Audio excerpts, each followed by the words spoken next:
welcome to your award-winning The Reasons I'm Broke podcast, bringing you the reasons we're broke, ranging from comics, movies, TV, video games, and more.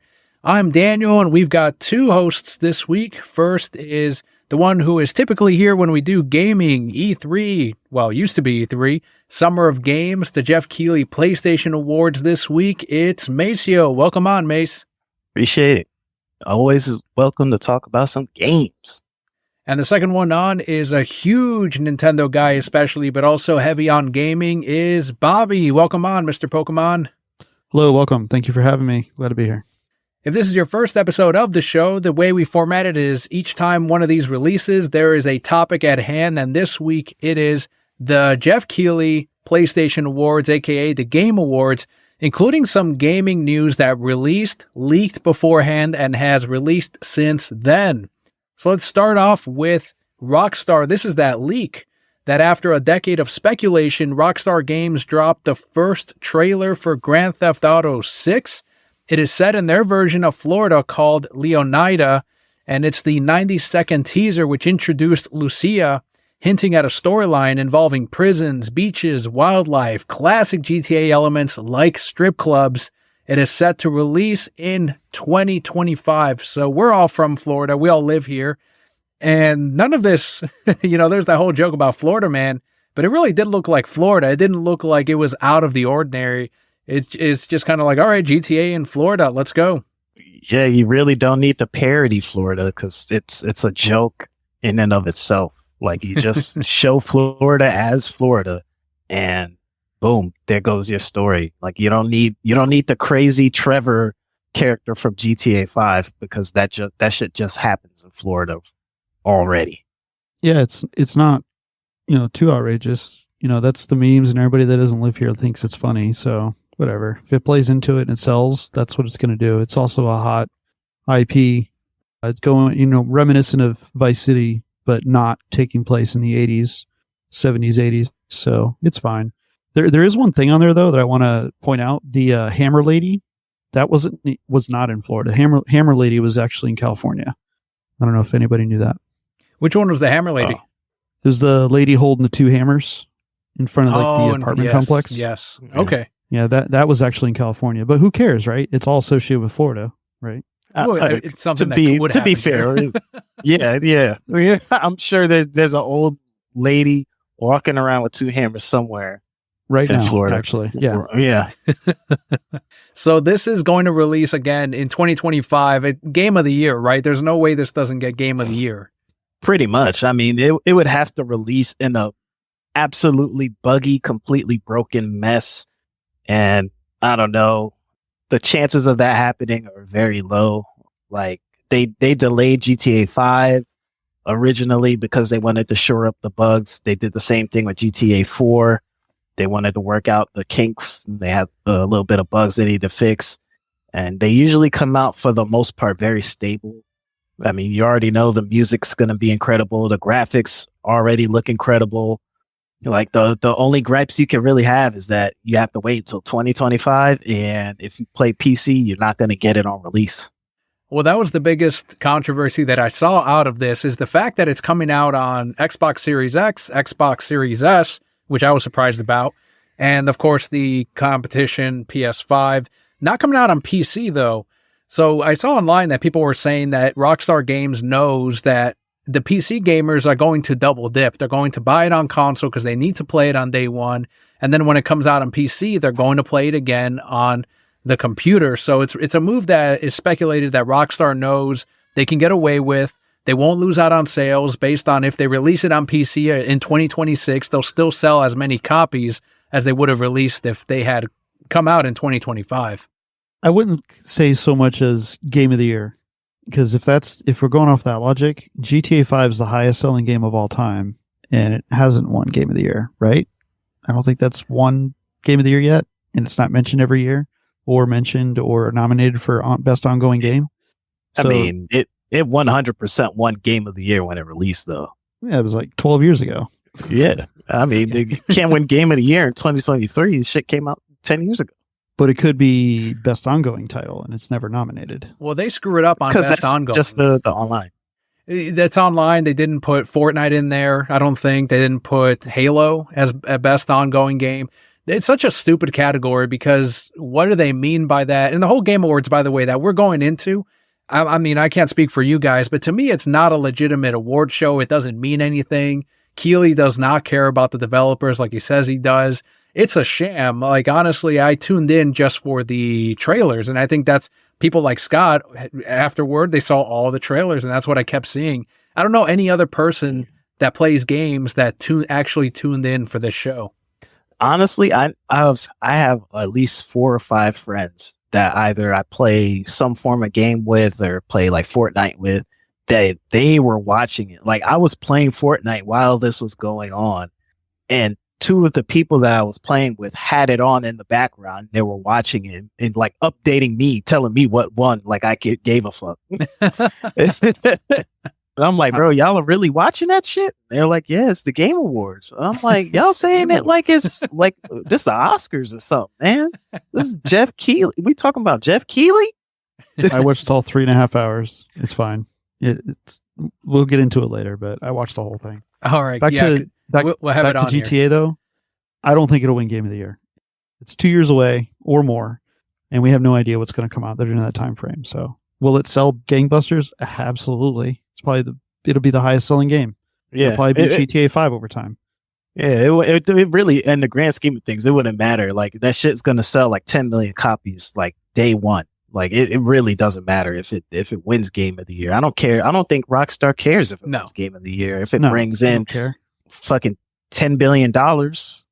Yeah, and then the fact that, we don't know if they're going to migrate over GTA Online, or it's going to be a new client, or they migrate, all that stuff, transferable, because that's the whole content creator route online. Like, that's going to be a huge deal with content creators, that game. They ain't transferring over shit. You got to buy everything brand new. That's more money. It's like 2K. They're not going to let you bring your My Team or your My Player to the next one. Nope. You got to spend all your money, level that dude up again. Again, I'm shocked that it's coming out on the Series S. Do you guys think that this will release on the Nintendo Switch 2 when that comes out? Will that be powerful enough to handle this? From the rumors, to me, I think it probably will. At the very least, they might do like a cloud version type deal, but they also don't really seem to be interested in putting it on the Switch, because the Switch can run GTA 5 right now and it's not on there. That's true. So, but you shouldn't be surprised that it's dropping on the Series S, because it's mandated by Microsoft that if you put a game out on Series X, it has to come out on Series S as well. That's still wild to me, because if any publisher could say, no, we're not doing that, it'd be Rockstar, because they could get away with, we'll make it on the Series X, but we're not going to downgrade it for the S. And what's Microsoft going to do? I mean, would they churn down millions of copies of GTA 6 selling on their system? They have to hold the line, because they would get a lot of angry, very, very, very angry developers, because we'll get into it later. But that was the whole reason why Baldur's Gate 3 was delayed on the Xbox, because of the parity clause. If you put it on a Series X, it has to come out on S, and whatever functionality that you have on the Series X, it also has to happen on Series S. And they were having issues with the split screen on Series S because it was too intensive, and they had to take that extra time to work on it. So, like, a lot of developers will be pissed if you just give them the leeway, like, oh yeah, well, they're going to sell a lot of copies. Like, okay, my game's going to sell a lot of copies too. You don't know. And I guess also all the gamers that bought the Series S, since it has outsold the X, even if it's by necessity, it's still most of the Xbox owners have the S instead of the X. Yep. Another non-Microsoft announcement during the Game Awards was Sega, who unveiled a glimpse of its quote-unquote new era through a rapid trailer. I think it was 90 seconds, 60 seconds, showcasing revamped versions of Dreamcast classics, including Golden Axe, Crazy Taxi, Jet Set Radio, Shinobi, and Streets of Rage.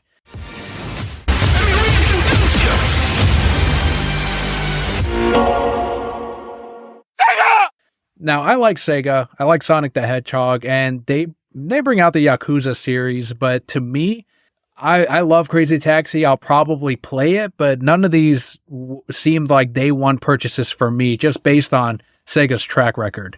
I'm not so much on Crazy Taxi because I didn't own a Dreamcast, but Golden Axe, I played the shit out of on my Genesis, and I played the shit out of the arcade version.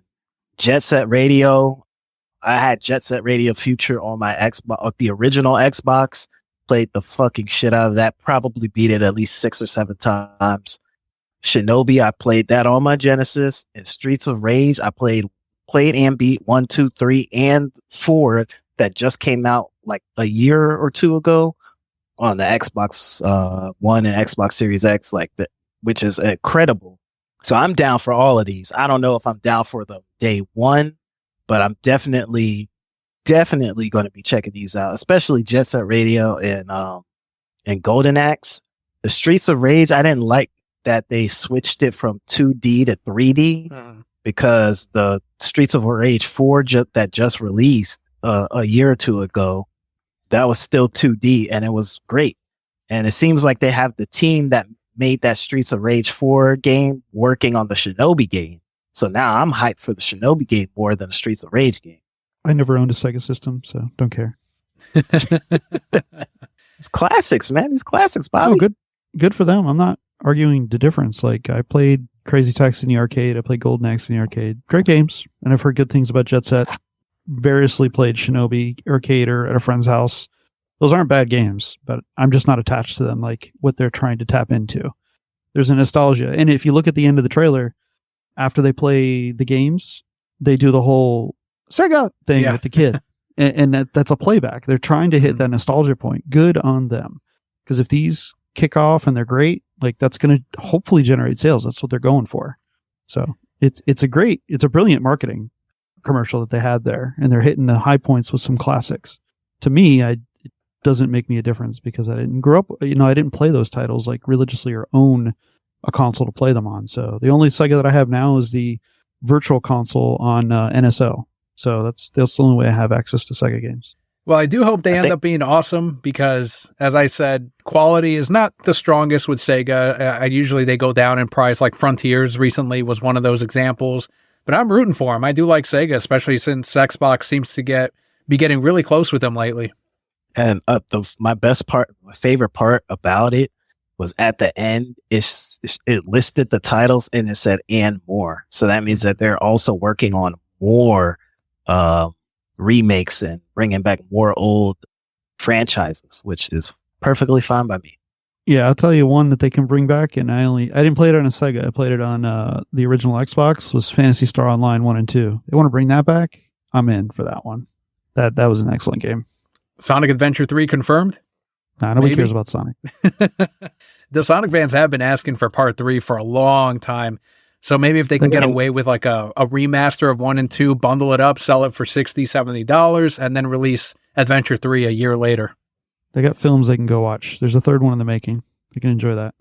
They keep making all these 3D Sonic games and they never go back to Sonic Adventure. So it makes me wonder why. Yeah, you're right. I mean, that's a recognizable title, a recognizable brand. I guess we'll see. We'll see what they have in plan in the works for Sonic the Hedgehog in general, because that was not one of the games shown here. And you could hear the ring. It was in the background. And I was like, oh shit, a new Sonic. And it was not one of these titles, which is fine, but they can do Sonic on their own. They can probably do a special stream just announcing Sonic stuff. I think they did that for the anniversary last year or this year. So that's a whole thing on its own. And I'm sure very soon, early next year, they'll probably announce the next Sonic game. So would you buy and play a Sonic Adventures if they made it? Remake? 3D or whatever? Not on day one, but yeah, I would eventually play it. And what if it was made by Disney Studios? Is it on Xbox? Sure. Let's say it's on Xbox and it's Disney Studios. I'd probably check it out. Yeah, I'd play it. Because he was in Wreck-It Ralph. Like they do have that licensing. I don't know if it's going to happen though. Disney can't afford to be making games right now. They made Illusion Island. Illusion Island. They got rigs to play. They did get rigs to play. I was shocked that he picked that up, man. I was really surprised. I was like, that's the game. But he always has like the weirdest It's one of my best buddies growing up, to anyone new to this. And he's got the most oddball tastes in video games, but he would play Call of Duty with us. He'd be the target most of the time. Like, he'd run out there, like, not even sprinting. The guy would run out there with his gun on the hip. He wouldn't aim down the sights. He would just shoot wildly, die, but then he would show up on the map like, oh man, I died. We'd run out there, like Chandel and I, clear out the room and be like, all right, Riggs, go ahead. And then he'd go out somewhere else. Oh no. And we'd go out there, clear the room. And then we were trading out 4 kills for 1 death. So it worked out. He's a good team player. Sacrificial lamb. That's right. But he had fun. He loved it. But these are now the Xbox announcements, which I was surprised. And a lot of people were on X as well, that Microsoft had such a strong showing. We kind of got hints of that because on X, they were putting up posts saying, make sure to tune into the Game Awards, especially for Game Pass subscribers. So we were like, okay, they're paying in, they're buying into the Game Awards. They're going to announce some stuff. And I do think they stole the show as far as the big three. Nintendo does their own thing. Obviously, they weren't there, but they outshined PlayStation. And one of these first ones was Ninja Theory, who showcased Senua's Saga Hellblade II with a mesmerizing performance by Hai Lung, debuting an original track for the game. They had concerts playing during the Game Awards. What will I become?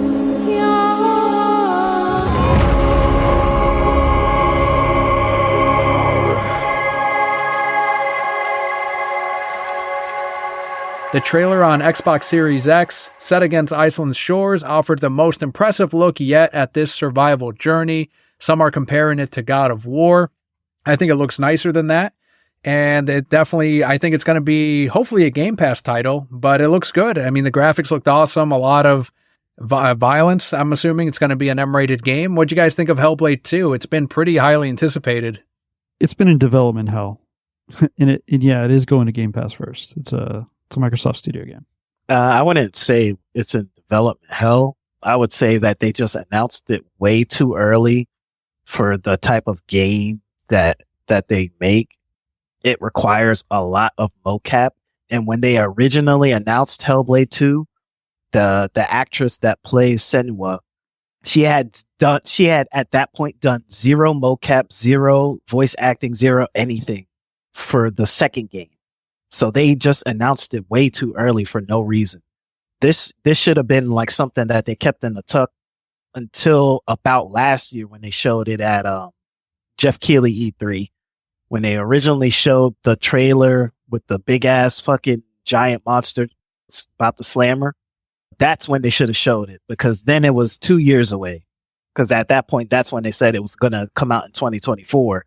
The problem was they originally announced the game like back in 2021 or 2019. Or so 2019. Yeah. So yeah, they announced it way too early.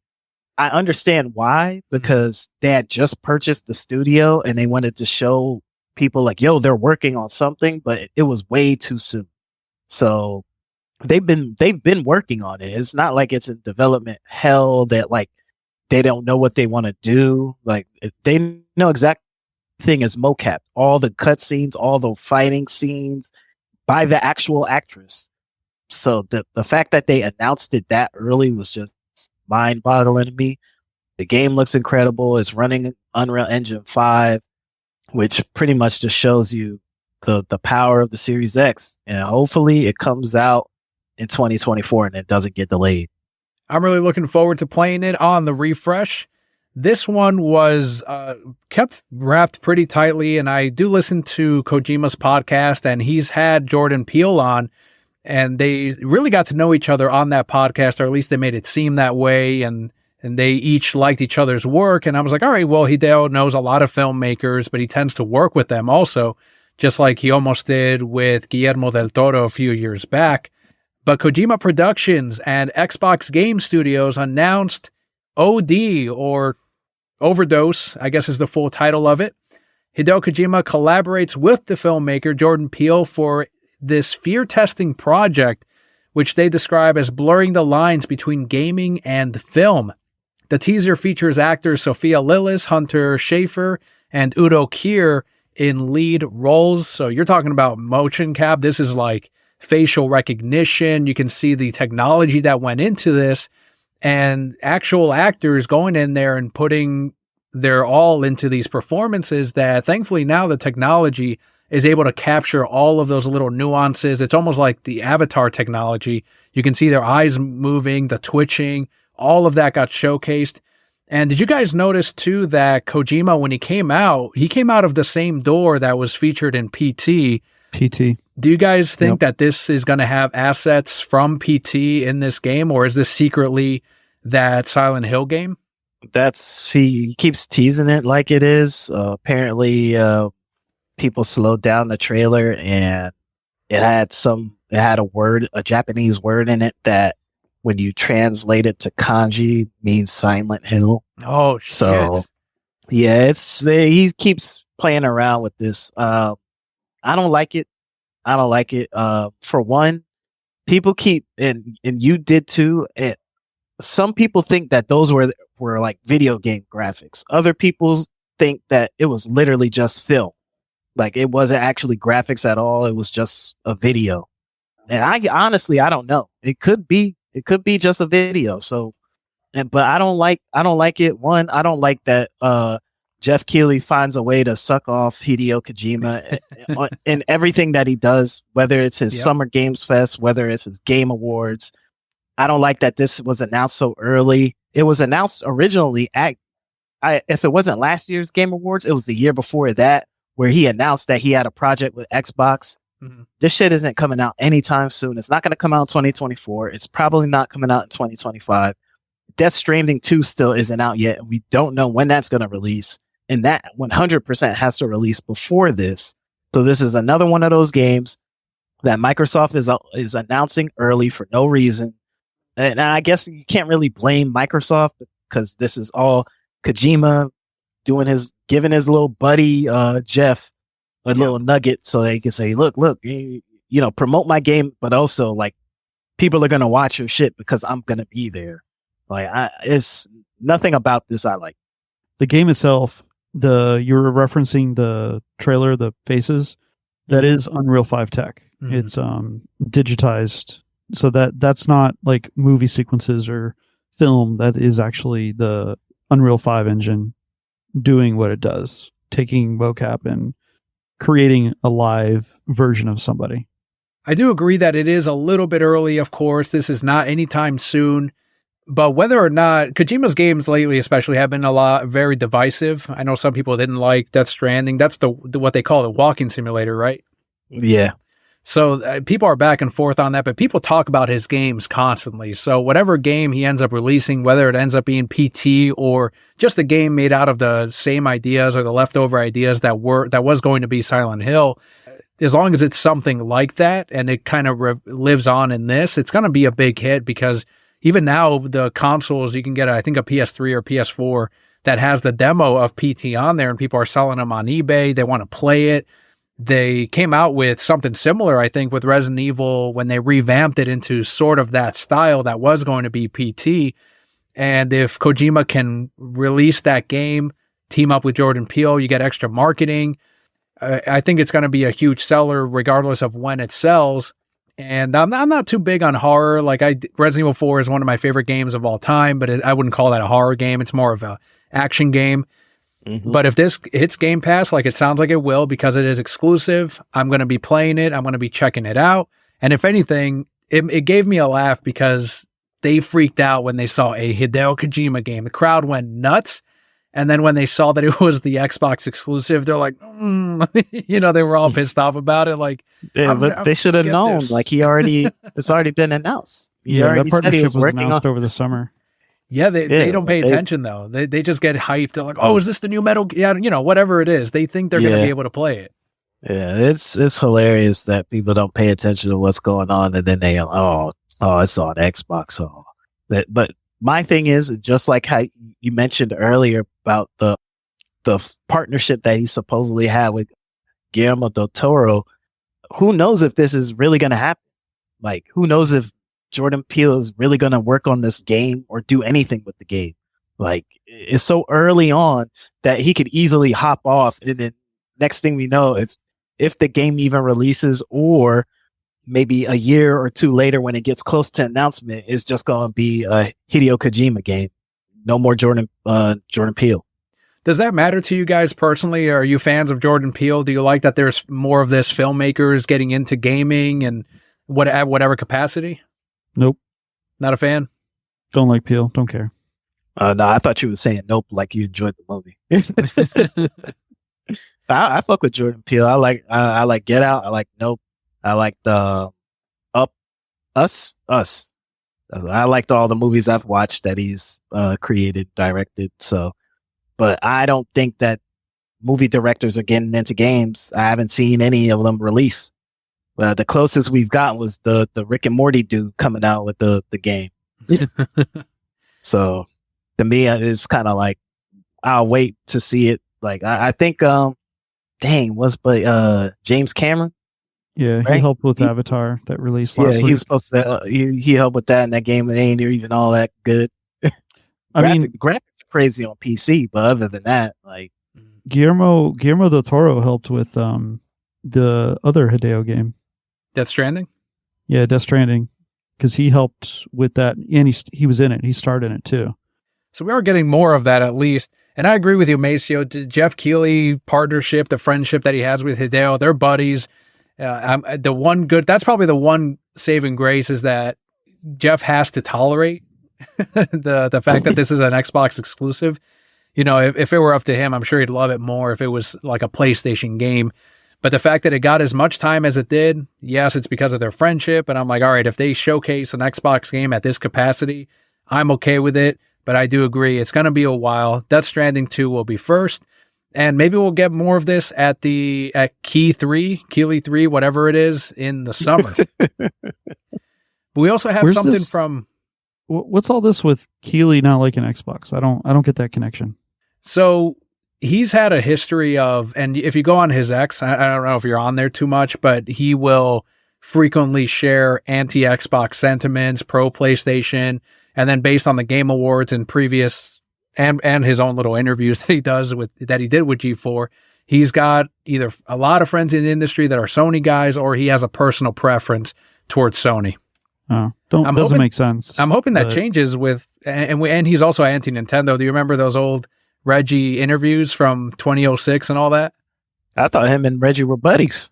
Yeah, Reggie was there. If you go on like G4 TV or GameTrailers.com, like their YouTube channel, and pull up any Geoff Keighley, there's actually compilations, Geoff Keighley and Reggie Fils-Aimé interviews, and they put up, like, he pushes him constantly to the point where they got friendly towards the end because it became expected that Geoff Keighley was going to give Reggie a hard time about the Wii U, about the GameCube, constantly criticizing Nintendo over all of that. It was always Nintendo he was picking at.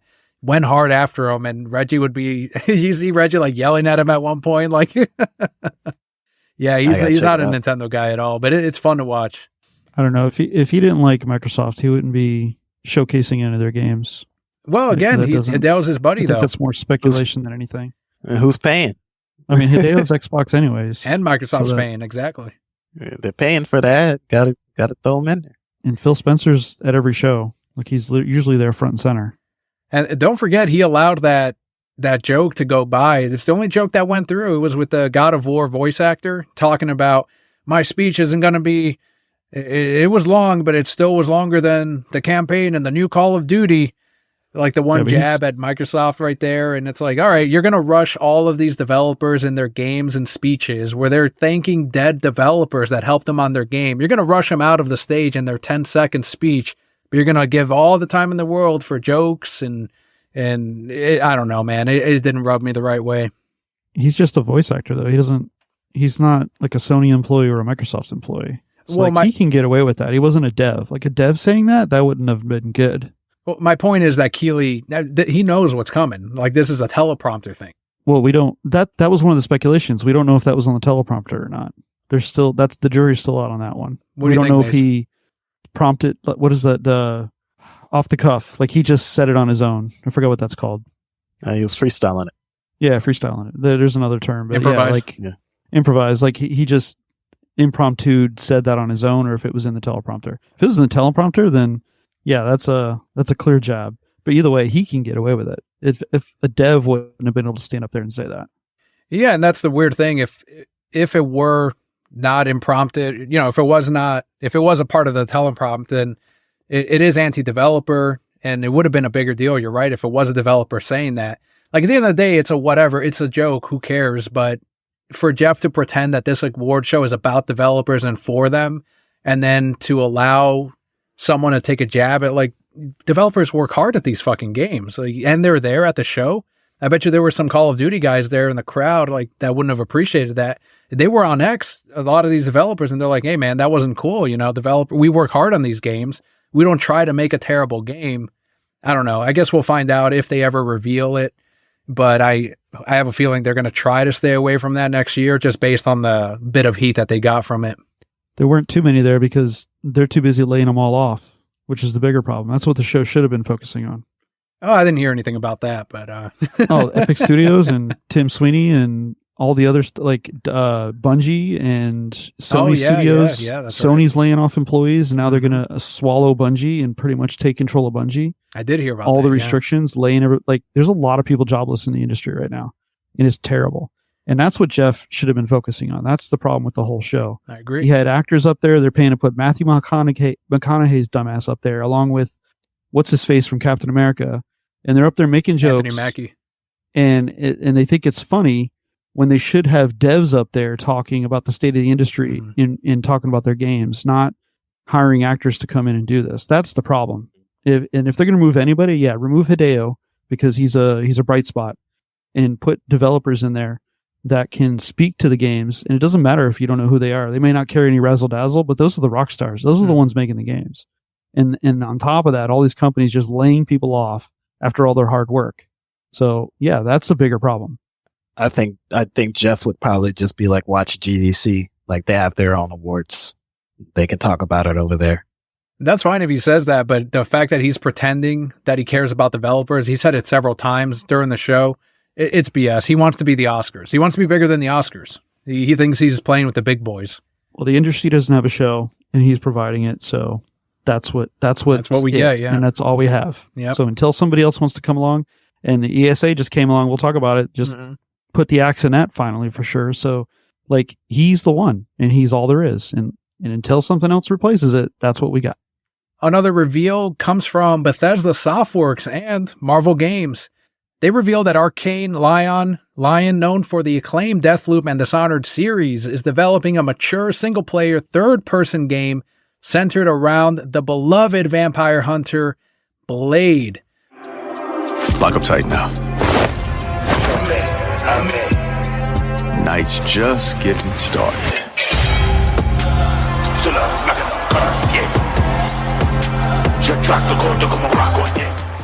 I saw the short teaser set up there's a vampire-infested Paris that you're going to be defending, mowing through vampires. It's got, Blade. They seem to be going for a little bit more of the movie Blade, a little bit of the comic book one. It's like a nice infusion of both. And I think it gave us a good look. It's super early. We are years away, probably 5 years from this game releasing. But I'm excited for this. And Blade is a popular character. There's a lot of rumble online about wanting this game to be widely available. And I'm excited to play this. I think this is going to be, it's a good offering for the Xbox fan base. Obviously, they've missed out on Spider-Man 2, which I heard was short anyway, but the upcoming Wolverine, they won't be getting that. But Blade is coming out, and he's a popular character. Very cool character, and I think he lends himself very well to gaming. The only problem I have about this is it's announced way too early. The Deathloop came out in 2021. So that means at best, if they started working on it in 2021, that they're maybe 3 years in or 2 years in, and maybe this could come out in 2025. But something tells me that maybe they haven't really even started like alpha level game development. Like there's not even like a play test version of it. Like, we're so early. I don't think this is coming out until 2026. And do we need to know about this now? Microsoft, and that's my main issue, because currently currently with Bethesda, you have Blade, which is a licensed IP, but then they also have the creators of, it's not Doom, it's the other one. Quake? No, the one with all the Nazis. I can't remember the name. Wolfenstein. But Wolfenstein. yeah, Wolfenstein. They got the creators of Wolfenstein. They're working on Indiana Jones. So that's 2 licensed IPs. We don't know when that's Indiana Machine Jones. Studios. Oh, Machine Studios, but they're the ones that make Wolfenstein. Yeah. That's which is Bethesda. Yes. ZeniMax. Yeah. Yeah. So you got 2 development studios under Bethesda right now working on licensed IP, and we have absolutely no idea when any of them are going to come out. If they're going to come out 2024, 2025, this Blade game might not even come out on Series X. It might come out on the next one. Mm-hmm. It's like so early. And to me, in my opinion, you shouldn't be showing games if you can't show any gameplay. That's just me though. Especially when Microsoft has this penchant for putting out these trailers so early. They did it. I understand why they did it in 2019 and 2020 because they bought all these studios out, but they don't have to do it anymore. Just wait until it's almost about the release and then you can drop it like a bomb. Yeah, they have a lot to make up for because of Arkane in general. Now, this is a different studio because Arkane Austin made Redfall, and that was a big, giant poop sandwich. And they were touting that like crazy, and then it released, and it was trash. So I believe firmly that they're trying to rebound and recover because it is an Arkane studio. It's just Lyon. So Arkane Lyon is making this one, not Arkane Austin, because Arkane Austin made Redfall. And that one just fell flat on its face after a giant push to get that game out, and they were touting it as, day first Xbox, can't wait to play this game, vampires, blah blah blah blah, and it is horrid.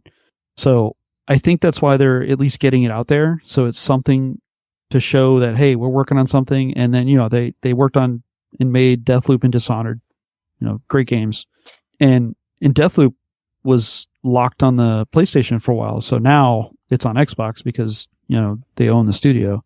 In the game that you were referring to, the Indiana Jones game, that actually just kind of confirmed this week. The Machine and Disney came out and confirmed that will be out on the Xbox only. Nice. So there was rumors about that one because that got pushed out during the trial, the court proceedings, and it got mentioned. So it finally got clarified. Traditionally, the other games that have come out under this studio, correct me if I'm wrong, but they're first person.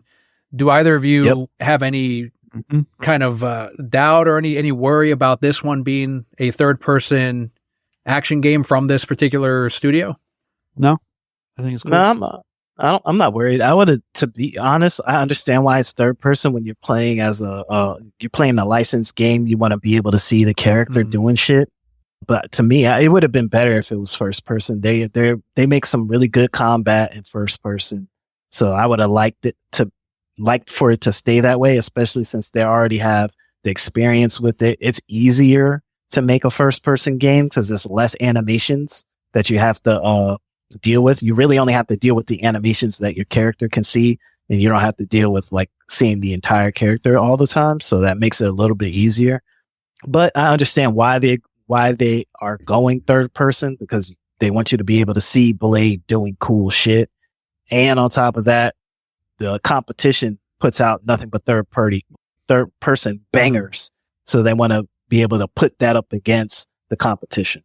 Yeah, and I'm excited to play this, especially. Blade is a character that doesn't get too much attention, too much love in the gaming or even in the comics. When they did release the Blade comics, they didn't do extremely well, but we know he works in other media. Like the movies were relatively successful, that trilogy, to the point where people were begging for them to bring back Wesley Snipes and just do a Blade 4. Sounds like they're rebooting it, something different happening on the big screen, but at least in the gaming world, Blade continues to live.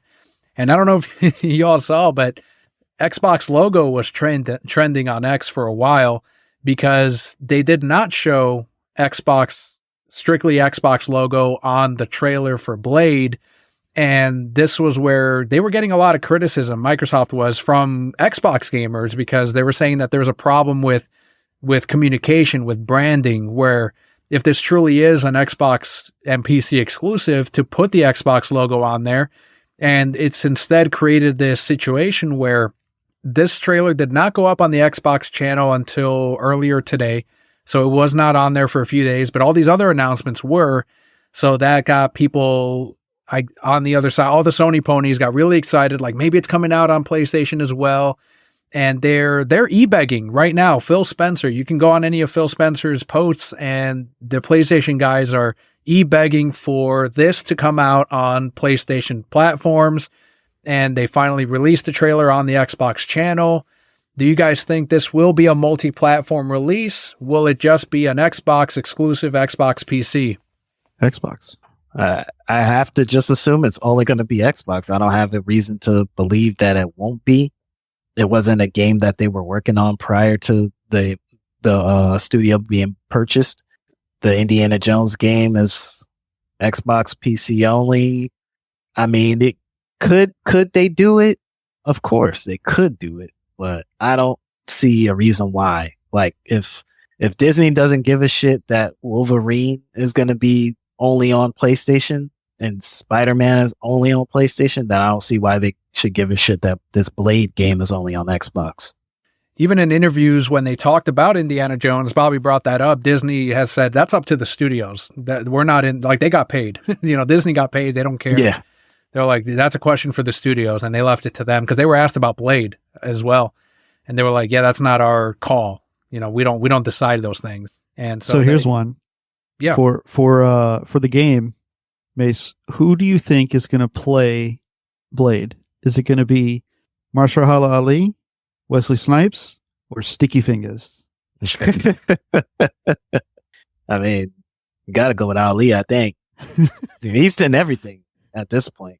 They want him to play everybody. At one point, weren't they trying to get him to be 007 when the Idris Elba didn't work out? And they're like, well, we can't do Idris. He's a little bit too. We get Mahershala Ali. He's pretty smooth. Like, oh my God, y'all got this guy trying to be everybody.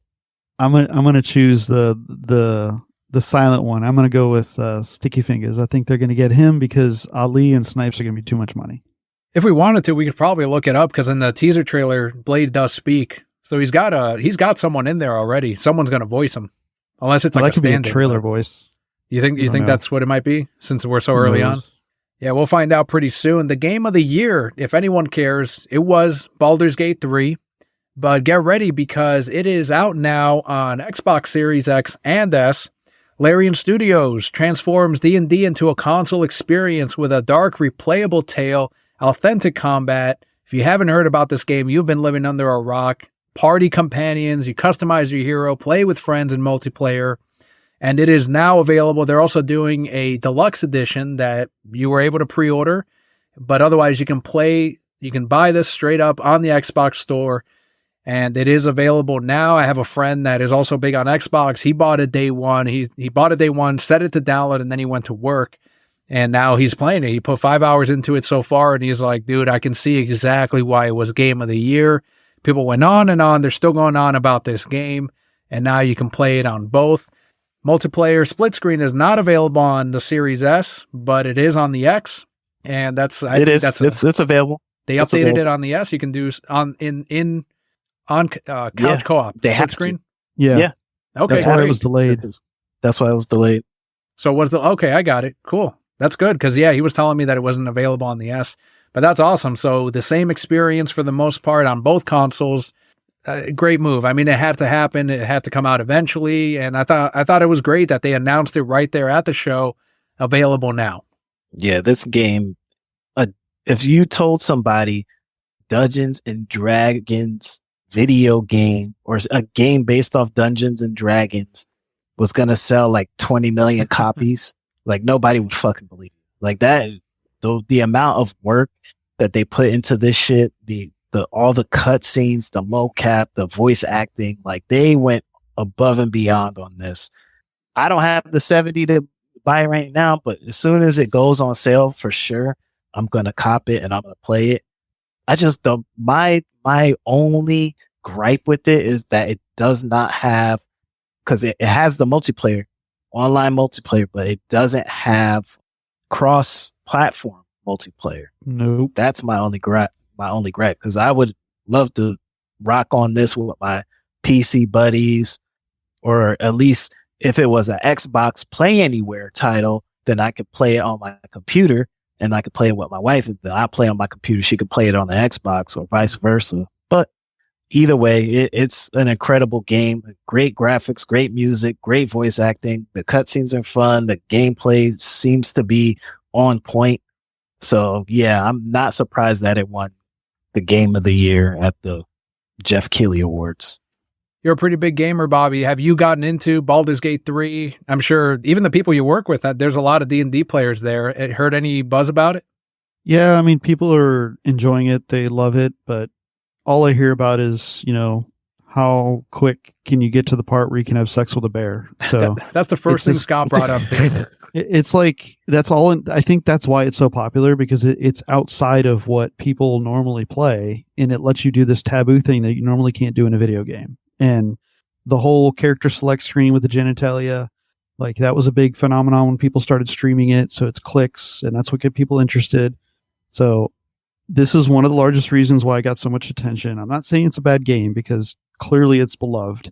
I haven't played it. I'm not in a rush to play it. I have a stack of games to play, and this is like a 160-hour plus game. So it's a very long game to play and get into, and I'm sure it's great. I've watched people play it. It looks fine. The voice acting's on par.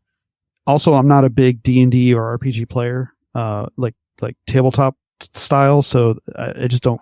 It doesn't interest me that much.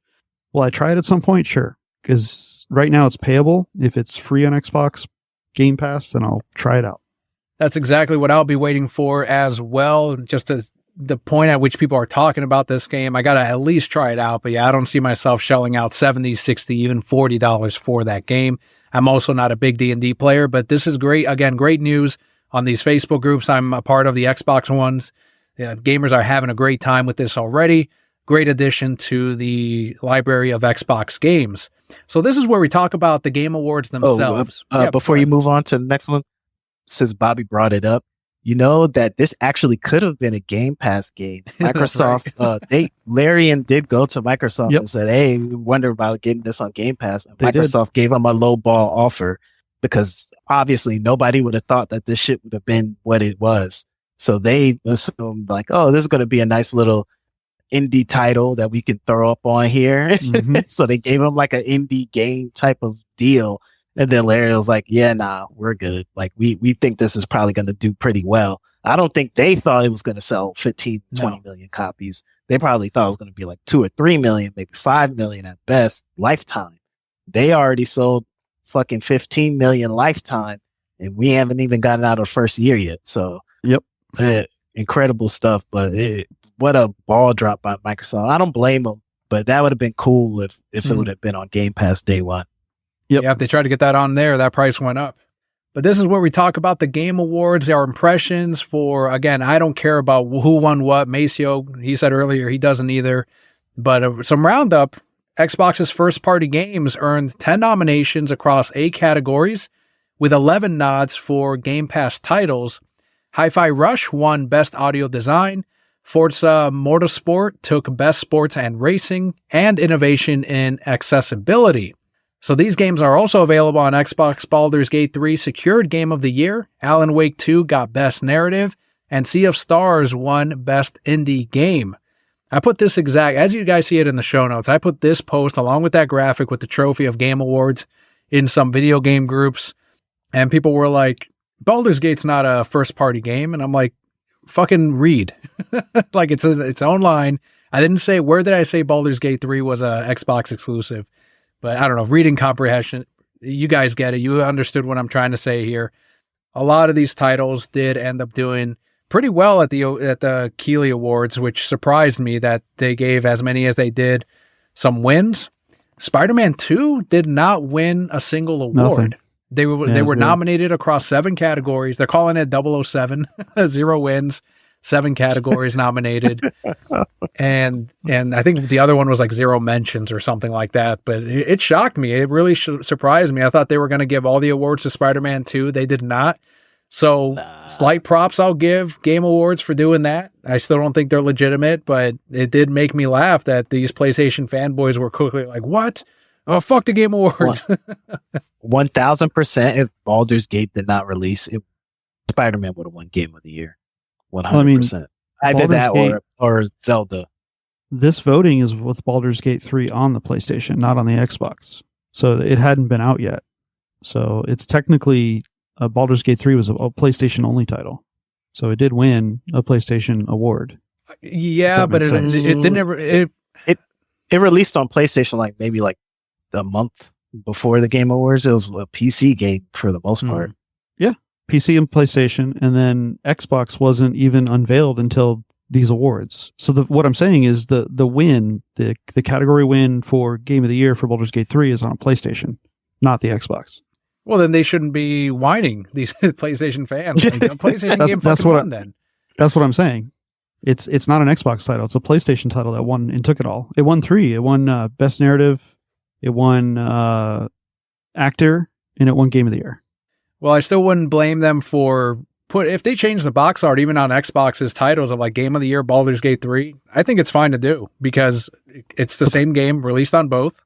They can call it. It's Larian's game. Sure, so they can do that. Yeah, and they should. But what were your how about overall Forza the back-to-back? The accessibility and racing? Well, it won Horizon Motorsport, or Forza Horizon won last year, and then Forza Motorsport won this year. And both of them had been praised for accessibility. So I can't remember if it won accessibility last year too, but Forza, now, granted it's different studios.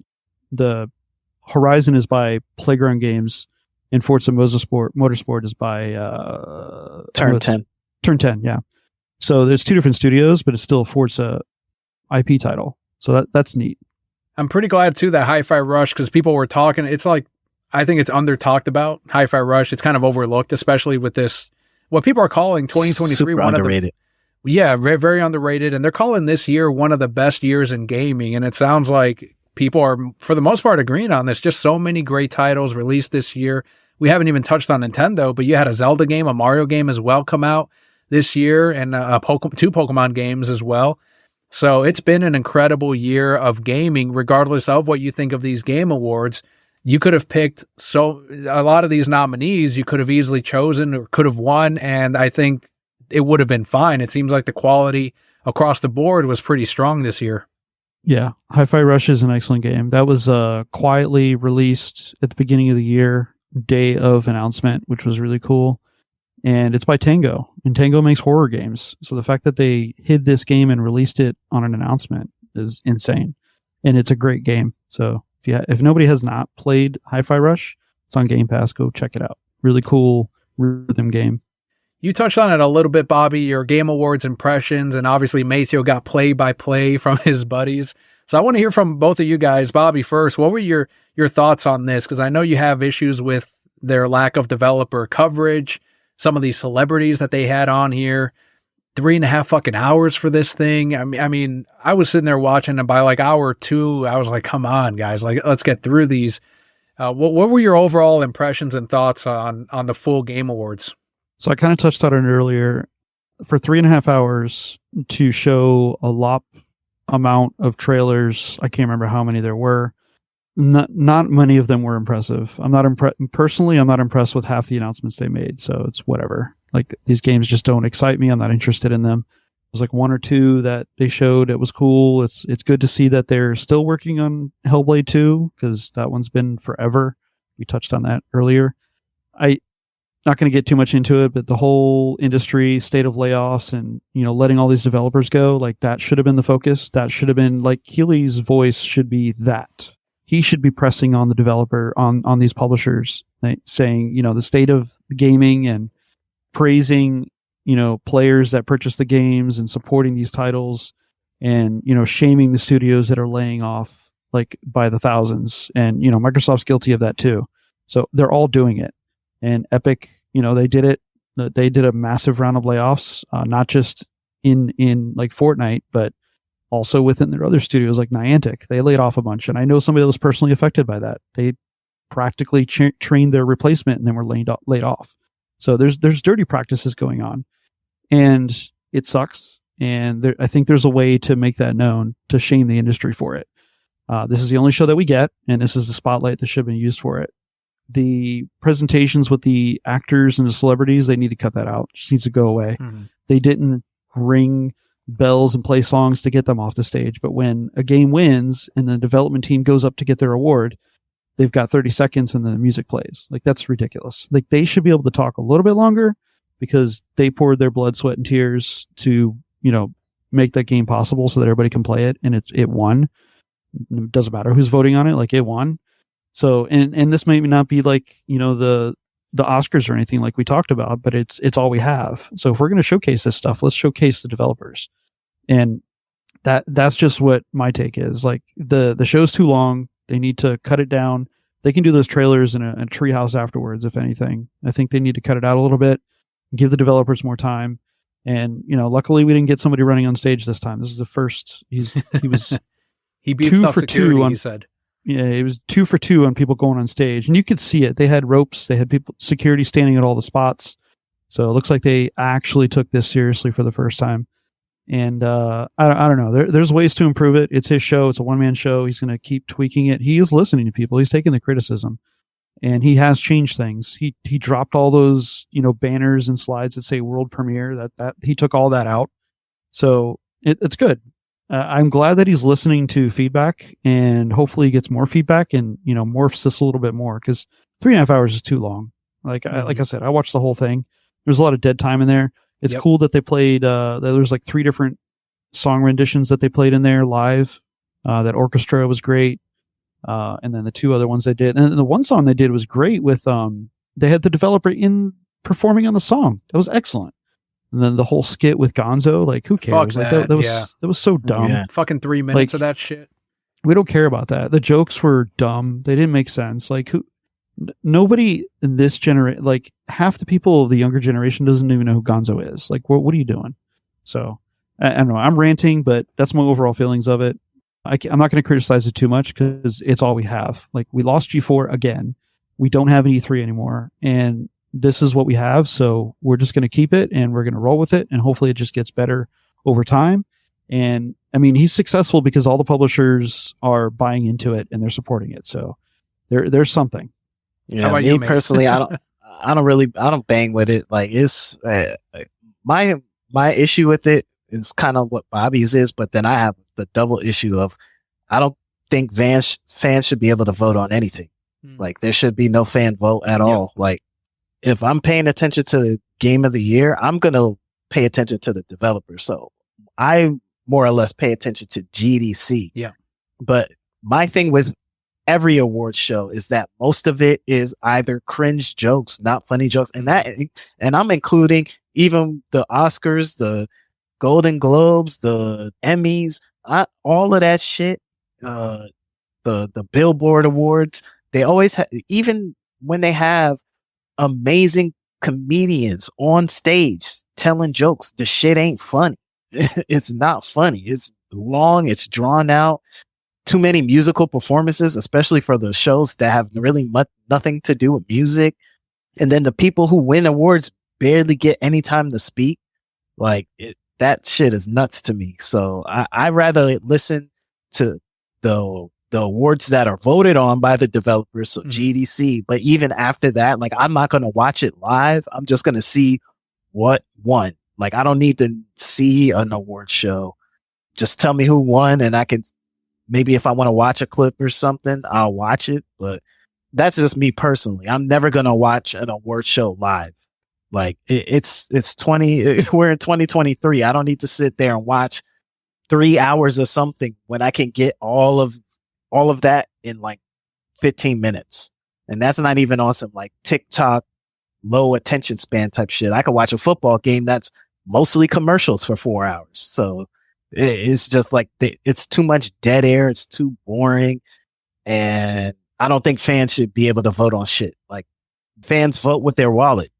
Cause at the end of the day, like, the best selling game should win game of the year. If we're going off of what fans think, Call of Duty should win every fucking year. Every year. Fortnite should win Fortnite should win every fucking year.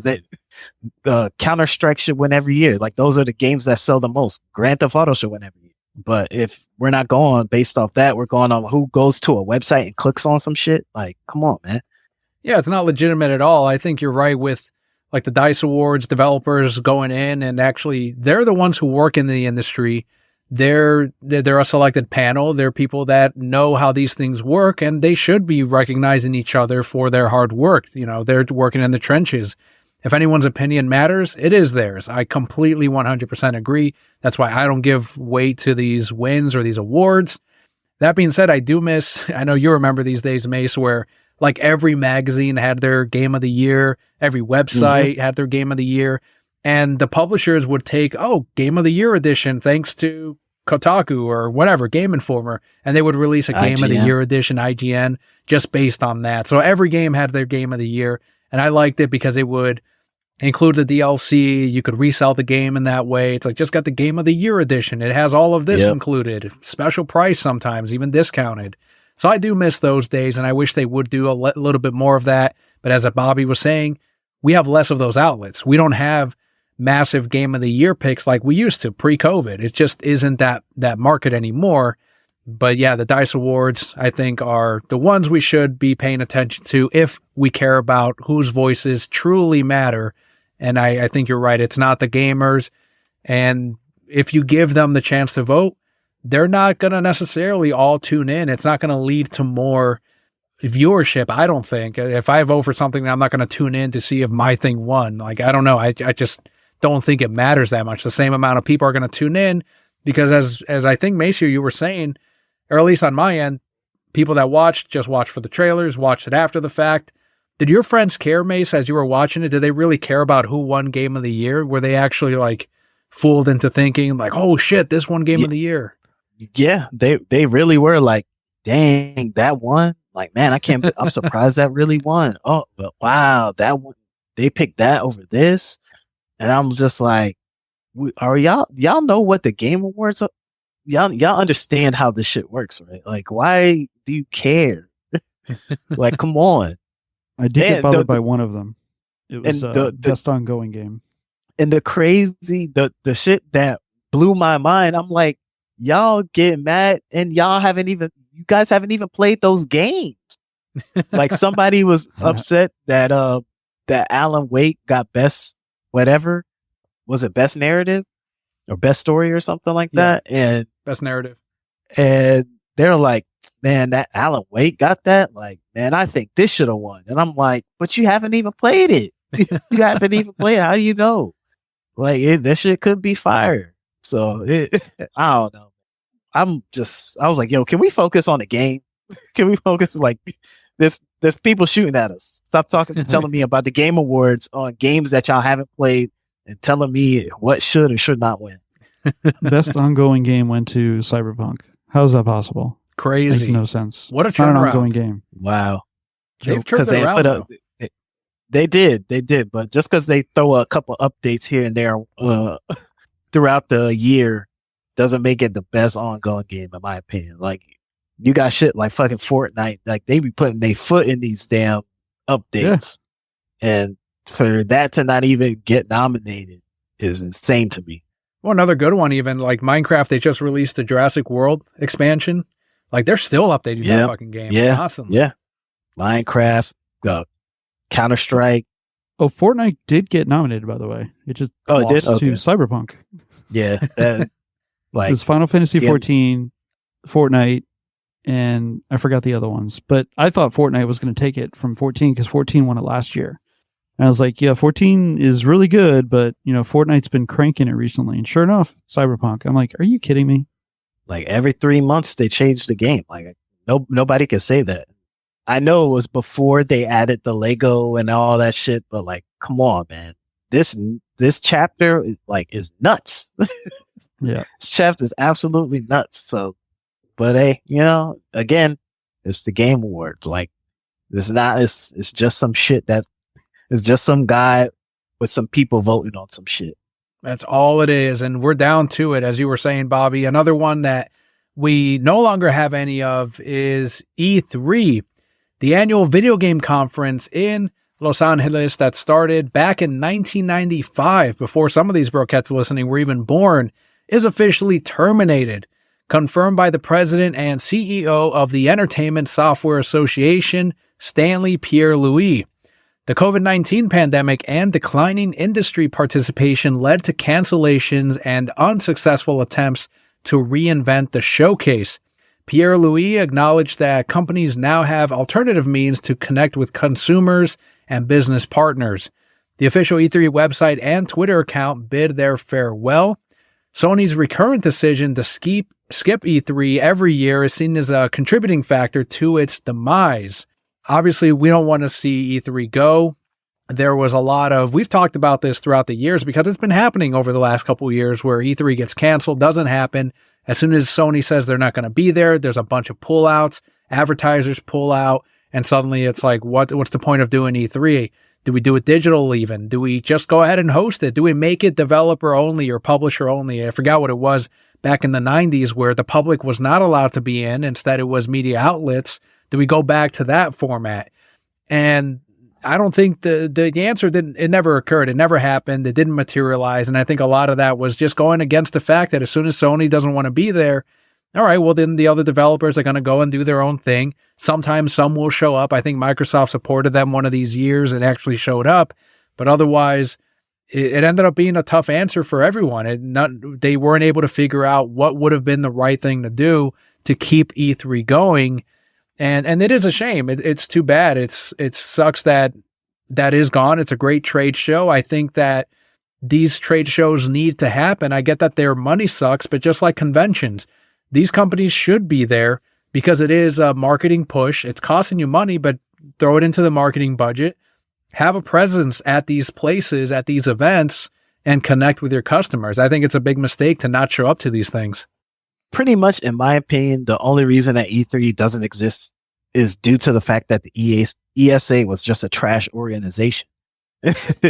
Terrible organization. Developers complained about them constantly.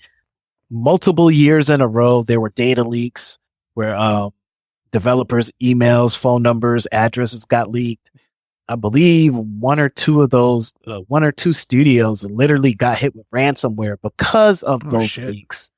Due to the ESA, that in 1 year, towards the tail end of it, it was 1 year they let fans in, 1 year they didn't let fans in. Developers complained about when they started getting influencers to show up and go and have all these streamers running around and YouTubers running around.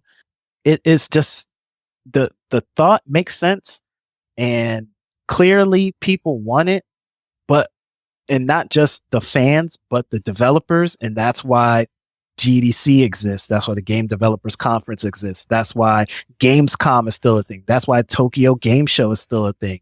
Like, it's not that we don't want these conventions to happen. It's just that ESA was a trash organization. If they got some real leadership, got their shit together, E3 would still exist. Yeah, probably. What could happen now that ESA has finally announced that they're done, we could see ReedPop show up and bring E3 back. It's very possible. That'd be an interesting move. I know ReedPop has its criticisms as well. I know as convention goers with comic books, we've dealt with ReedPop quite a bit. Yeah, there's ups and downs, but I guess from what Macio was saying, though, it sounds like it wouldn't be much worse than ESA still doing it based on what you're saying about these developers. So there is a gap to fill. Obviously, Geoff Keighley wants to do that with Summer of Games Fest. Do you think there is room for another person like ReedPop, another company like ReedPop to try to do their own E3 event to compete with Geoff Keighley's and TGS and all of them? I think it depends on what they're trying to do. Like, if they're trying to be like what E3 used to be, I think they should just dead that in the water. The whole, like, having the big three there and having them spend all this money, like, they understand that they don't have to spend that much money anymore to get the same results that E3 used to give them. But they should take the model from Penny Arcade Expo. They should take the model from Gamescom, from TGS, or just turn it into an industry only event where it's not about the fans and learning of new games and what developers are working on, what publishers are working on, and literally have it be a developers conference, a video game conference for the industry only, something like CES is to the electronics industry. Just have the E3 be specifically only for the industry. They're going to have to choose what they want to do, but they can't just keep running it like the old E3, because basically how E3 was run was, oh, we're about to make a shit ton of money. We're going to get this big ass convention home, and we're going to get a shit ton of money from all the big name developers, because they're trying to advertise shit. They're going to put big ass ads, big ass billboards, and all that kind of stuff. Like, they're not doing that no more. And because they're not going to do that anymore, then how are you going to make the money up from not being able to get millions of dollars from the big publishers?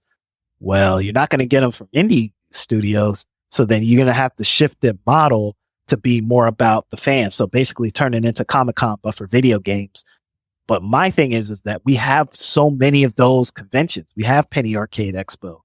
They do like 5 of them throughout on all different sides of the country. Yeah. We don't need another one. We don't need another PAX. Gamescom got Europe on lock. We don't need another one. Tokyo Game Show, they got the Asian market on lock. So then it becomes well, what do you do? So they're going to have to figure it out. But I don't know that we need another, like, why does it have to be in the summer? That's my thing. Because gaming conventions, it's a big market. I mean, Minecraft has a convention every year, I think, still. QuakeCon still goes on. BlizzCon is still a thing. So gaming conventions are big. Like, why not have one? Summer is the best because it sets up the timeline for Q4 sales, holiday sales. That's why. Well, looking back at E3, do either of you have any favorite E3 moments, even if not necessarily good ones? You know, there's like the Konami 2010 presentation that I always go back and watch every fucking year. Like, do you guys have personal moments? The Connect one was so bad. Fist bump. The Sony PlayStation Move for the PS3, I think that one was just as bad. The original PlayStation 3 announcement, $300. $599. There's also the it was 300 great. one from 1995.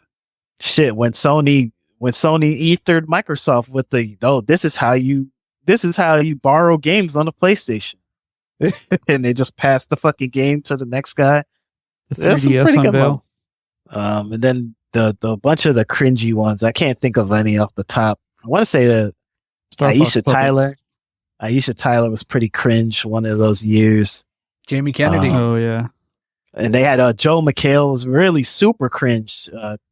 I think that was like 2017. But it was good. It was good times. Good times. How about you, Bobby? Any favorite moments? Not really anything that sticks out. No, it's just all mush. There's a lot of good stuff in there. I'm not trying to dismiss it. I just can't pick anything out that's like amazing. Yeah, aside from the Konami one, I like the Miyamoto reveal back in 2004 when he came out with the Sword and Shield and they revealed Twilight Princess. Yeah. That was a big one. Because people were like, a mature fucking Zelda after all that Wind Waker shit. Like, people were fucking hyped about that one. That was a good presentation. Had a trailer. Oh, the Wii Music. Yeah. That was awful. Yeah, that one was... Every one of these companies had a bad one with, like, movement. Yeah, the Wii Music one was really bad. A lot of bad translation. Some of these Japanese developers, like I said, the Konami thing was bad. Reggie being introduced at E3... like 2003 or 2004, the whole, like, I'm here to kick ass and take names. Nintendo trying to change that kitty image, Nintendo of America at least, by bringing in Reggie and having him say that. That was like a big hype moment because people they wanted that out of Nintendo. They wanted an edge to them. And they were never got it. Finally, no, they didn't. Yeah, because never got it. Sega was so edgy, so they were trying to compete with that. And I'm trying to think of some more moments. I mentioned Jamie Kennedy earlier. The crowd quickly churned on him. Like, they got tired of him. Oh, yeah. Even Tony Hawk, like, gave him some shit when he was trying to make those fucking jokes during the interview. He was trying to improvise the whole thing with the interviews, and they weren't having it. Gamers did not think he was funny. They're like, why is he fucking here? It's almost the same sentiment we have now with the Game Awards of like, why is the celebrity here? We don't give a shit. We want to hear about Tony Hawk. The crazy shit about that's like they'll have like legit celebrities in a game, and those guys aren't even at the Game Awards or at E3. It's the motherfucker that has nothing to do with any game, and they're up there on stage talking. Like, why are you here? The last Besides one I can the paycheck. think of too was a good one in 2019 with Keanu Reeves. You're breathtaking. Oh yeah, that was me into oblivion. Yeah. He was just up there having a good time. He was winging that shit 100%. Yeah, he was. No, like, come on, man. They don't even give the guy a script. He's an actor. You don't have to have him just go up there freestyle. Ice-T for Gears. I don't remember that one. I have to check that out. Yeah, he was playing the demo. Yeah, he went out there and talking shit, and he was a character in the game. Gears 5.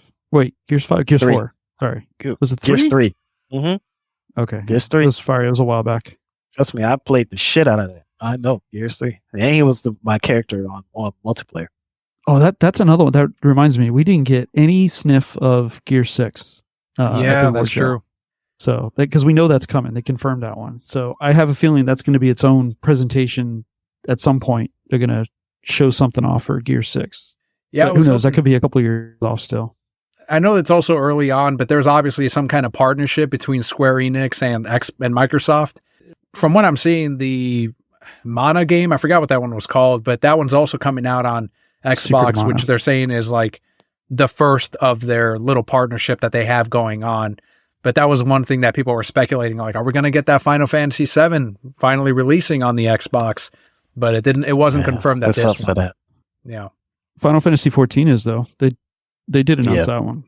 At the show? So 14, no, it was before the show. Okay. So 14 will be coming to the Xbox. Nice. Very good. What I'm interested to see, and Macio probably is interested too, well, maybe not, if World of Warcraft's going to make it over to Game Pass and how they're going to incorporate that. Because it's going to have to go through a launcher, just like 14 does. But are they going to get rid of the fee, or is the fee going to be built into Game Pass? That's what I'm interested in. And 14 will have the same thing, because 14 has their own fee, and having it be on PlayStation, you still have to pay the fee. PlayStation just gives you access to play the game, but the inventory is transferable between PC and 14. Like I'm sorry, PS5, PS4, because I know that because I do it. So in thinking in those terms, the fee is probably still going to stay, because in order to play games online on the PlayStation, you have to have PS Plus. You have to pay for that. And then to play 14, you have to have the Square Enix membership, which you have to pay for monthly. So if that's the same, then technically there should be the WoW subscription will still stay, and you pay for it separately. But Game Pass is a little different, just because of the access it gives you to everything. So, and now that they own it, it's not third party. So I'd be interested to see what they do with that. Maybe they just throw it into Game Pass Ultimate. Game Pass Ultimate gets you your monthly subscription to WoW. Could be, possibly. And everybody wants Heroes of the Storm to come back. So it's possible that Microsoft could bring that back. That would be a surprise if Microsoft could bring back Heroes of the Storm, because right now, don't they have on PC Game Pass, if you have either, is it PC Game Pass or Game Pass Ultimate, where you get all the heroes from League of Legends? Yes. So for Riot, they have a partnership with Riot Games, and it's on console and on PC. And as long as you have the Ultimate level, you can play all 5 of Riot Games titles, including League of Legends, and all the rosters are unlocked. What's the FPS shooter? I forgot the name of it. Dang it. I don't know why I can't remember the name of the shooter. Anyways, the shooter, you get the full roster, and League has the bigger roster. I think there's like 160 characters, so you get them all unlocked through Game Pass. So you're talking about Overwatch? No, not Overwatch. Overwatch is Blizzard. Riot has the other one that's popular. Valorant. Valorant, yes. So Valorant and League, and then, there's like 3 other type games. 2 of them are mobile type, but still playable on the PC. But all of those are accessible through Game Pass. That was like earlier this year or late last year, I think, that we got that. So yeah, it was a big surprise announcement. Yeah, I'm thinking it's going to work something like that. where you have Game Pass Ultimate. They give you your WoW access. That's cool. It'd be a good selling point, that's for sure. But I do want to hear what your favorite E3 or Game Award moments are. Let us know on X, Facebook, Instagram, wherever you can find us. Discord especially, we're all on there. We're at E3, and I just want to say this place is the only place that makes the guys at Comic-Con look like Ocean's 13. Honestly? Yeah. Horrific. Hi. 5, 4, 3, 2, 1.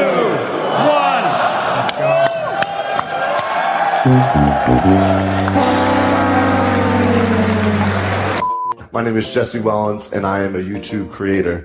So I am here to talk about Need for Speed, Payback. If you guys didn't know, Need for Speed Payback, yeah, it's a great game. What do you think I'm going to say to you? Video games, they've been... I got it. We have enough reference now. Please stop sending those pictures. Thank you.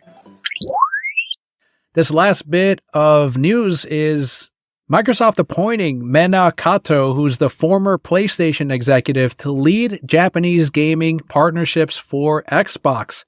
Kato emphasizes Xbox's vital role for Japanese publishers' business expansion, securing support from Sega, Capcom, and Square Enix.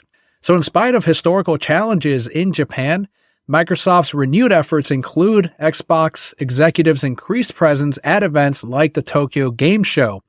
Xbox Game Pass drives deals with publishers and exclusive titles such as the upcoming OD from Hideo Kojima, which we did touch on. And Microsoft is working to repair past missteps as the Japanese gaming market holds promise for Xbox's future. I think the European market's another one that they will have to work on next. But this is a pretty huge move, getting an ex-PlayStation executive who has connections in the industry already with some of these other companies, getting her on board. And I think that's going to lead to a very fruitful relationship with these other Japanese developers for the coming years. Yeah, this is definitely a good get. What I think Microsoft needs to do, especially with the Japanese market, is get some heavy partnerships, kind of like what Sony does, because I don't think they can really buy any studios outright due to like the Japanese Trade Commission. That probably wouldn't want that to happen. It'll probably block any purchasing, but they should definitely be going to those indie game developers in Japan and just bolstering them up, saying straight up, like, we're going to give you X amount of dollars, put it on Game Pass, Xbox exclusive Xbox PC only, and just get a whole bunch of those games. Kind of like what Sony did with like Ghostwire Tokyo and Deathloop. Those aren't Japanese games, but just the same level of partnership where you just money exclusive for a year or two onto your console and show the Japanese market like, hey, we're trying to make games and we're trying to get, drum up some interest. This is basically right now, the Xbox Series S and the Xbox Series X are the most popular that Xbox has ever been in Japan. Like straight up, like it's already beating sale. It already sold more hardware than the original Xbox. It's on pace to do better than the 360, which is the best they've ever done, because the Xbox One failed in Japan outright. So that they should take this momentum and try to push it as far as they can. Plus, getting a lot of these Japanese games that us Americans play would definitely be a help, because right now, if you are the Japanese weeb type player that you only play Japanese games, you have zero purpose to have an Xbox. It doesn't like, especially when it comes to Square Enix. So you definitely want to get them on board. Maybe she can get Square Enix to stop with the PlayStation only games or the PlayStation PC games and get them on Xbox. Lean on Sega, lean on Capcom, because Capcom, correct me if I'm wrong, Bob, but they do a lot of their marketing is on PlayStation. So like the Resident Evil, they market it pretty much with PlayStation. So it'll, at the end of every trailer, it's PlayStation. They market it heavily. Like that's their preferred partner with their games. So maybe they can get Capcom's next couple of games to lean more to the Xbox side. So they definitely have a lot of work to do, but hopefully they put in the work. Yeah, the console market share is very high in Sony PlayStation over in Japan. And not only is the console produced there, it's the favored console there. Xbox units just don't do very well traditionally, and the numbers prove that. The other outside factor, which is big for Microsoft, is that, you know, Microsoft's acquisition of Blizzard King was what they were really going after. I think I said this before, because King has the mobile games, and in Japan, mobile gaming is enormous. It's big, and I know that firsthand from being there, seeing the amount of people on the trains moving around. You know, because you don't drive there typically, you take public transit. Everybody's on their phone playing a mobile game. Everybody. If they're not playing a mobile game, they're flipping through Twitter or a messaging service and then going right back to their mobile game. So there's a lot of that going on. And like playing, you know, in and out of Pokemon Go and Pikmin, both of those games, like the amount of people that were engaged in those games when I logged into them were much higher than anywhere I've been in the US. So the mobile market over there is massive, and traditionally just the PlayStation being a higher seller console, I think that's the biggest challenge that Microsoft has. So the fact that they're cornering themselves to try to overcome this is good. And Mace is right. Like not having exclusivity or access to Square Enix games is kind of a problem. Luckily, they're repairing that and getting access to some of those games. So we'll see what happens. Like if they're able to get 7 Remake on the Xbox, that's a big get. But we're also talking 3 years now or 4 years since that game released. So it's stale at this point. Now, does it help that there's other parts of it coming out? Like we have, you know, the new one coming out in January, February. That's helpful because it'll revive, you know, people want to go play the first part of it. And if it's available on Xbox or Game Pass, like that's a huge hit. So who knows? Yeah, I think hopefully we'll start seeing the results of these partnerships. What are we, maybe a year out? The Square Enix partnership was over the summer. So yeah, we're probably about a year out before we start seeing some major changes or announcements. That you got to give them time to, I guess, develop these things or make them available or playable on these other consoles and work out all these money deals that they need to. But I think it's a good move, and I think it's great that there's been a clear change, in my opinion, since the acquisition of ABK, that Microsoft seems to be more all in the gaming market. And Macio and I talked about this. If that deal had not gone through, we would have seen, I think, a big pullback from Microsoft in the gaming industry. But now it seems like, all right, well, we got that in. Let's go all in then. Let's actually try to dominate this market. And when Microsoft sets their sight on something, they tend to do pretty well. So I've got really good confidence in their upcoming system. 2027, I think, was what the leak was saying. Next year's refresh, that we just got a price drop on the Xbox Series X, which could be due to sales, but could also be due to inventory clearing, because we know that the refresh is coming. That typically happens with consoles during the holiday season. Then next thing you know, the 3DS Lite or whatever comes out. There's always that price drop right before the new iteration. The last thing I'll ask you both, with the refresh coming up, do you think that they're moving that date up to sooner than the initial October from those court documents due to this recent price drop?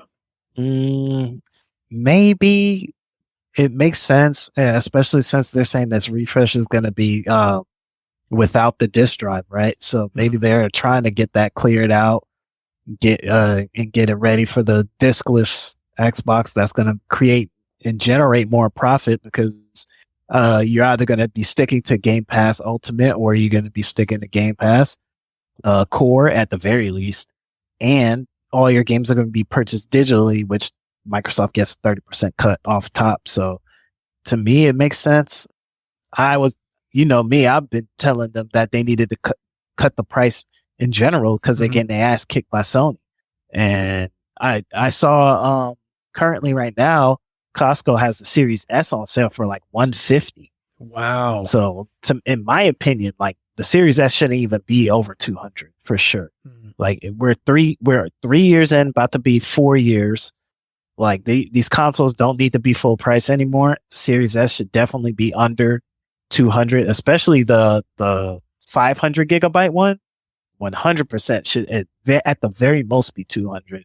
And in my opinion, yeah, the Series X should start at 400, especially when you're forcing people to have to pay for $150 expansion card since they want to do proprietary stuff. So 400 is a very good price. It gets them in line with Sony's digital only version, but you still get the disc. So it's a competitive price. Hopefully it generates more sales for them. Outside of the competitive retailer pricing for the holidays that were a few weeks ago, and maybe even a week after Christmas, you're not going to see any price drops, I don't think. The main reason why is PlayStation's a perfect example. They put out that new version of the PlayStation, and it's replacing the old one, and it's the same price. So I think that's the model we're going to. The other thing is this week, Sony had a leak regarding their new Pro version, or whatever you want to call it, because the dev kits went out to developers. So somebody leaked some of the info on those and what those dev kits have. So they're going to be skinnier, smaller, run faster, cooler, all that fun stuff. So the new versions are coming, and they're rapidly working on better economical versions. You know, the crisis shortage on chips is over with. Again, the mystery in the room is still Nintendo. That we didn't get it the end of this year, so we'll probably get that announcement Q1 of next year. Because if you notice, there was trailers in the Game Awards that did not include a Nintendo logo, and they weren't exclusive to a platform. So I think that's because they don't want to unveil that new logo, because that would show off the new system they haven't announced. Typically, they release those with a big title. What's the big Q1 Nintendo release?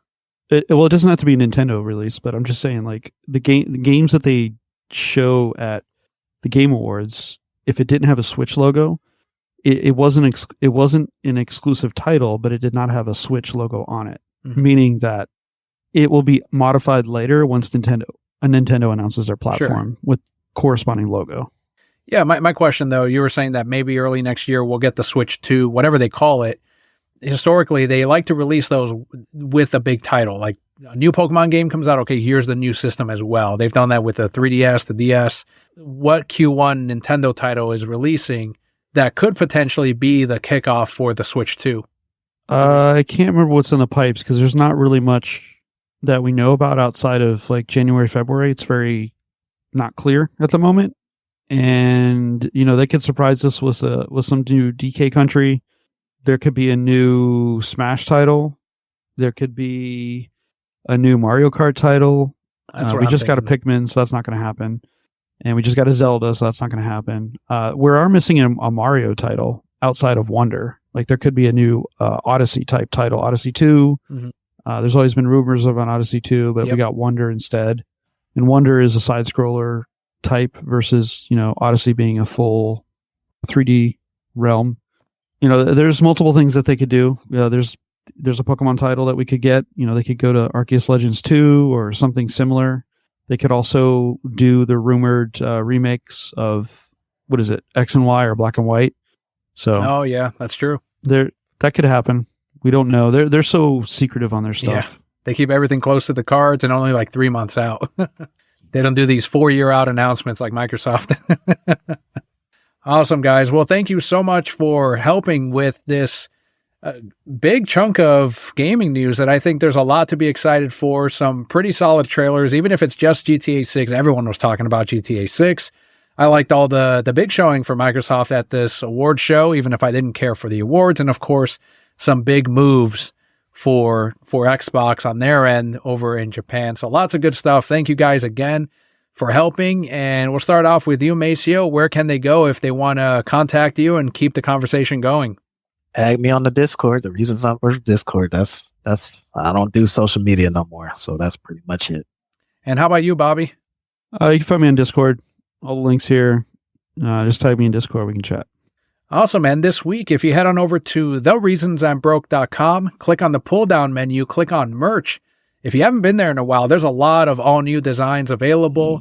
So go on there, and if there's Xbox stuff, if you're into Xbox, there's Xbox designs on there. Halo, Overwatch, consoles themselves, Series X, a lot of good stuff. And, of course, comic books, TMNT, Hellboy, Department of Truth. Check it out again at thereasonsimbroke.com. Thank you once again for joining us this week. I've been Daniel, joined by Macio and Bobby, and Brokehead Core, all will be well.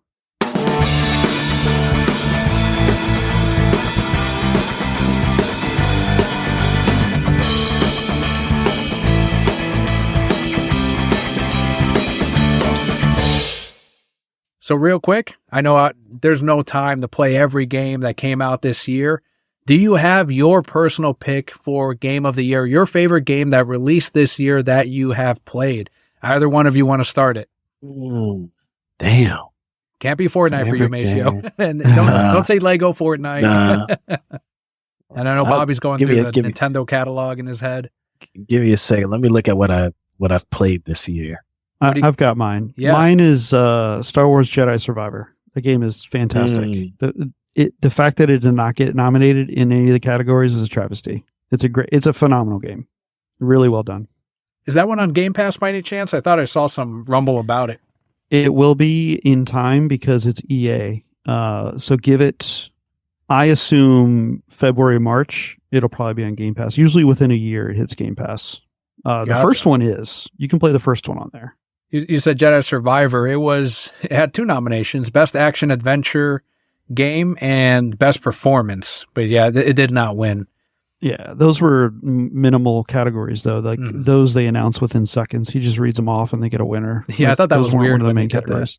He was like, this one, and here's the winner. And then he would just keep going. I'm like, why do you even have those awards then? Like, just cut them. I would say if it has to be a game that released this year, I'm going to go with Party Animals. Nice. It was a really fun party game. It's real easy to play. You don't really have to beg anybody to get on. If somebody plays, if they have Game Pass or they purchased the game, this is a game that I actually purchased. Even though I have Game Pass, I wanted to be able to play it on my computer, and it's only on console Game Pass. It's not on PC Game Pass. So I purchased the game on Steam, and with the group of friends that I play with, it's not hard to get people to get on this for like an hour or two anytime. Yeah, it's a neat little game. And for clarity, I chose Jedi Survivor because I played that one and I beat it. I am not choosing Tears of the Kingdom because it has a Minecraft shit in it and I hate it. Outside of the Minecraft shit, Tears of the Kingdom is a fantastic game. A great follow-up to Breath of the Wild. And just the other games I did not play. I own a few of them, I just have not played them. Like Baldur's Gate 3 I haven't touched yet. And some of the other nominations just didn't touch. I own Cyberpunk. I have not touched it yet. So that's why I'm choosing Survivor, because I actually played that game.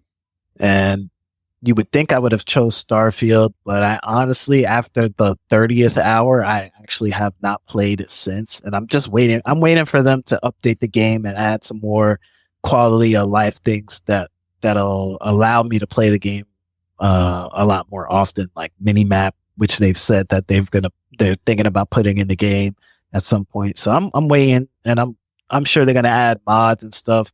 And once that happens, I'm gonna hop back in for sure and get some more time in on Starfield. But like Party Animals was just such a fun little game that you could just pop on and play. If you haven't played it, it's on Game Pass on Xbox. It's $20 on Steam. It's probably on sale right now because they got nominated for Game of the Game Awards. I think it was for like best like party game or co-op game or something like that. It was nominated for something. So definitely check it out for sure.